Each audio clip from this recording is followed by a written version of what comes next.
For you and your temperament, what are your flexible hours? I am a strong advocate for freedom. The pandemic really changed the nature of work. So really make sure that your manager and your boss know what's in it for them. Outline the hours that you do want to work. Remind them that you're a self-driven person. Companies love that. They're going to give you at least part of what you want.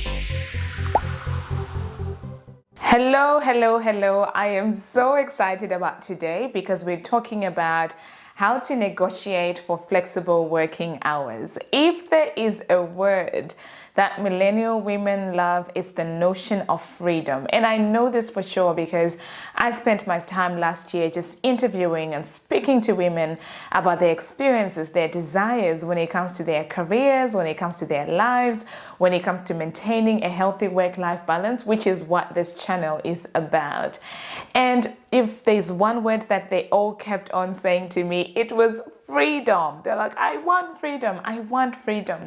And when people say the word freedom, sometimes it feels far-fetched. But today, I'm going to talk to you about how to create freedom, how to have flexibility in your current job without breaking the bank, breaking the world, or making any drastic moves or anything like that. Because freedom is a value for us as a generation. I know that for sure. And I want to show you how you can create it where you are right now. My name is Lorraine, and if you haven't done so already, press the subscribe button so that we can make this relationship official, and hit the notification bell so that you can be notified, my love, each time I publish new videos, which is 3 times a week. Are you ready? So buckle in. I'm so excited about this one. So as a business owner myself, I am a strong advocate for freedom when it comes to the way that I work with my team.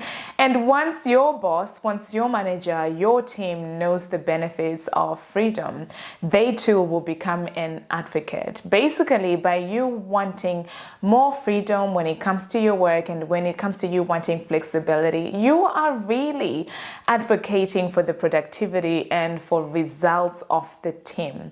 So that is a way to start looking at it. It's a way of reframing, you do not have to work in the 9-to-5 traditional model if it is not suited to your body. As women, our body shifts and changes as hormones change over the month, and we want to be able to work in a way that maximizes and takes into consideration the things that, the hormonal changes and the way that our body shifts throughout the month.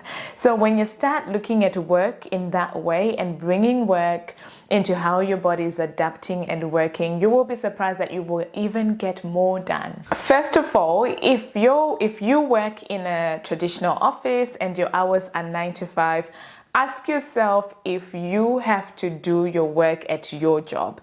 The reason why I'm saying this is the pandemic really changed the nature of work.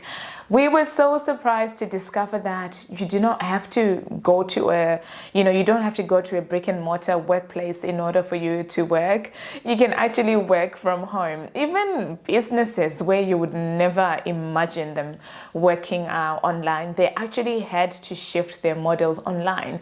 Unfortunately, after the pandemic, many businesses are now going back to the brick and mortar where you have to go into work every day. But first of all, you as a woman, as an individual, I want you to ask yourself, do you have to be at your office in order for your job to get done? Maybe there are tasks that you need to go into the office for, but things like meetings, project management work, things that you do on your computer, do you really have to be at work in order to do them? If the answer is no, my friend, then yes, you are a candidate for more flexibility. And I want you to think about what percentage of your work can be done from home. Really break it down into the numbers, and the way that you do this is by just analyzing your work this week, Monday, Tuesday, Wednesday, Thursday, Friday. Write down the tasks that you're doing and find out the percentage that does not need you to be in the actual building. The second thing, and this is probably one of the most important thing, is take ownership of your results. The problem with jobs, is that people, they give away their power to their job. They give away their power to their boss. you probably spend your time at work not even concentrating on what you're doing. Maybe out of the 8 hours when you're at work, only 3 of those hours are really maximum productivity, right? That means you do not need 40 hours to complete your job. So if you're managing to complete your job within 20 hours, then you probably don't need 40 hours to complete your job.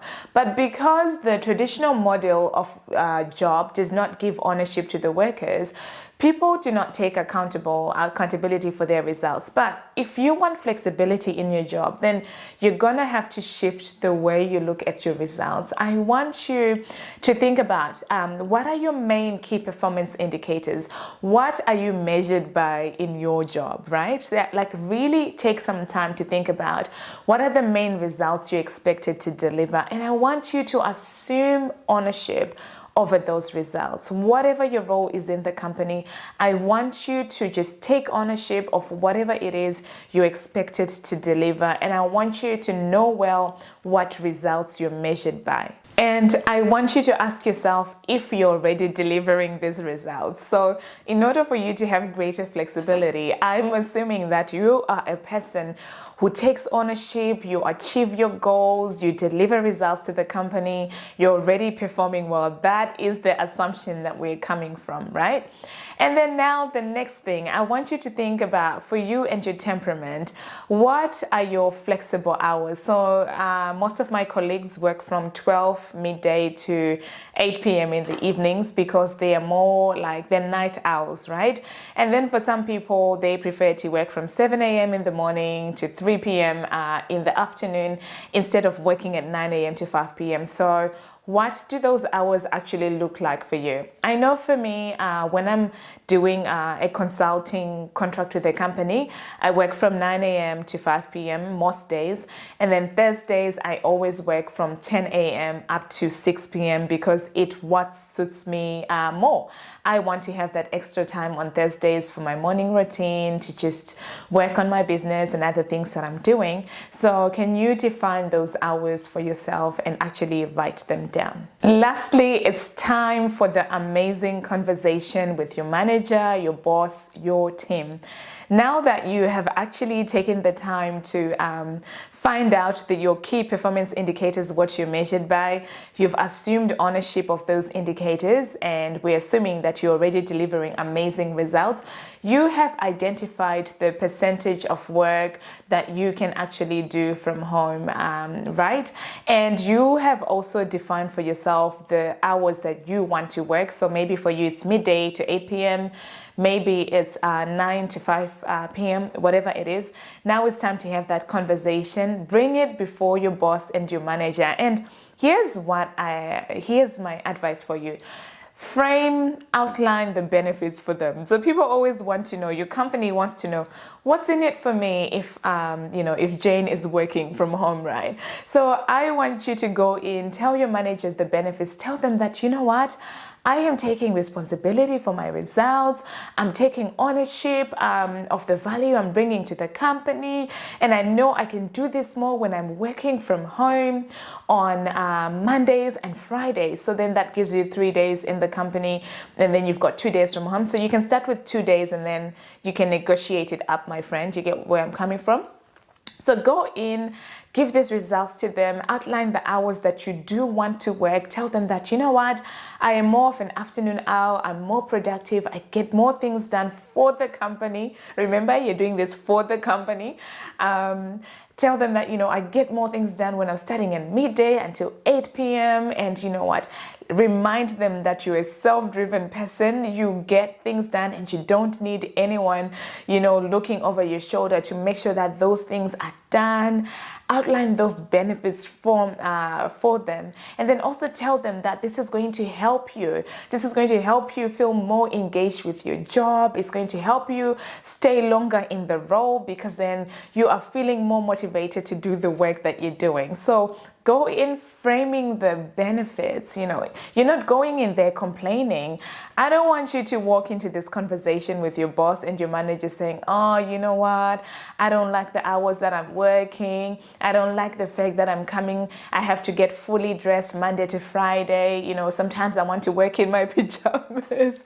I really want you to turn the script upside down and outline the benefits so that they will have no doubt, your manager, your boss will have no doubt that this is the best decision for the company. You know, this is the best decision, this is the best way forward, and frame it in a way that your company is going to feel so proud and feel so happy that, you know, they're being inclusive, you know, of different body rhythms. They're really listening. You know, companies love that because then it makes people stay longer, and the longer that people stay in a company, the more it maximizes profits as well, because it costs a lot of money for someone to quit their job because they want flexibility and get someone in the door. So really make sure that your manager and your boss know what's in it for them. So when you go in, you're not telling them what's in it for you, my friend. No.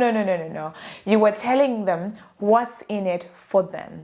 And already just by doing that, you have positioned the conversation in a way that your manager will just put their defenses down. They will just give you what you're asking for, give you what you want. They might not give you everything that you want, but I'm sure that they're going to give you at least part of what you want. Right, so that's it, my love, about how you can negotiate for more flexibility in your job without breaking the bank or even having to quit your job. If you want to talk about flexibility when you're looking for a new job, then definitely put it in the comments below and I can talk about it at a different time. Thank you so much for watching. Again, my name is Lorraine, and if you haven't done so already, press the subscribe button and hit the notification bell so that you can be notified each time I publish new videos, which is 3 times a week. And I always look forward to these conversations because for me, it feels like me just talking to a friend, iron sharpening iron. Let me know in the comments what was your biggest takeaway. Don't forget to hit the like button. You gotta like. You gotta like this video, because when you like this video, it lets YouTube know that you're liking it, and then they will put it in front of more and more people. Until next time, my friend, have a beautiful day.